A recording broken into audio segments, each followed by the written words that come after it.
Hello, welcome everyone. In this video, we're going to fix Roblox error 403. How does error 403 occur?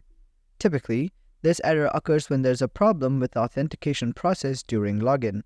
It could be due to various reasons, including temporary service issues, connectivity problems, or conflicts with the browser settings. First, what you're going to do is refresh your web browser, or just restart the game. But if you're still getting the 403 error, simply click on Search, type Run, and then type App Data. Once you're here, look for Roblox and delete it.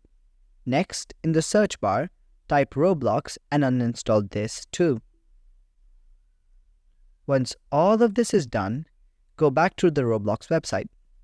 Click on any random game and press Play. This should pop up. And click on Install. And install Roblox. Now, click on Login and enter your details. The errors should not show up anymore. Remember, while these steps often resolve error 403, if the issue still persists, it might be worth it to reach out to the Roblox support for further assistance. They can provide specific guidance tailored to your situation. And there you have it, folks. Hopefully, you've fixed the frustrating error 403. Now, get back into your Roblox adventures. If you found this video helpful, don't forget to smash that like button and subscribe for more gaming tips. Thanks for watching.